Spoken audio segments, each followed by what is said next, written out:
अभी आप अगर साइंस में पढ़ें तो एक्सप्लोजन की थियोरी बड़ी जबरदस्त लोगों के दिमाग में बैठी है, पर 10 साल पहले मैं भी यही कहती थी कि एक्सप्लोजन हुआ है। बगैर एक्सप्लोजन के हमारी जो उत्क्रांति आज हुई है ये हो नहीं सकती।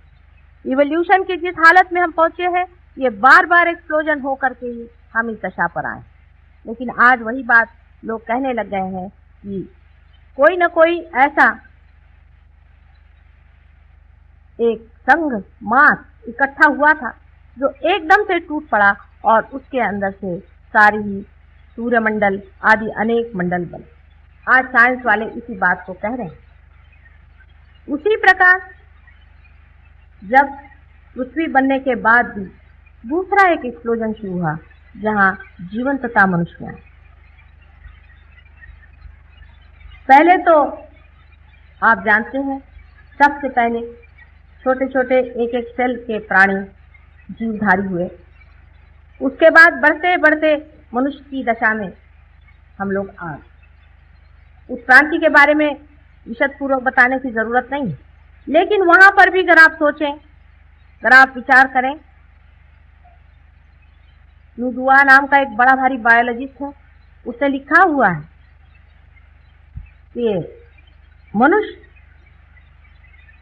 जब जड़ से बना है तो आश्चर्य होता है कि इतने थोड़े समय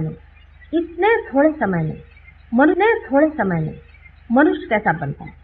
इसमें कोई चांस नहीं था, यूं ही नहीं बन गया था, लेकिन कोई न कोई इसके पीछे में हाथ था, कोई न कोई कार्य इसे कर रहा था, कोई न कोई इस सृजन को गति दे रहा था, संभाल रहा था और उसका नेतृत्व कर रहा था। आखिर ये शक्ति ऐसी न होती तो अभी तक मनुष्य तो छोड़ो पर कुछ अमीबा भी संसार में नहीं आ सकते थे, जिसे कि लॉ ऑफ चांस साइंस में माना गया।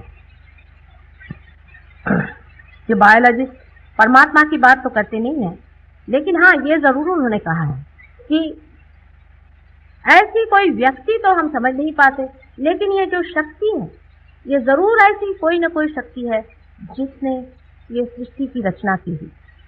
इतना भी उनका कहना बहुत।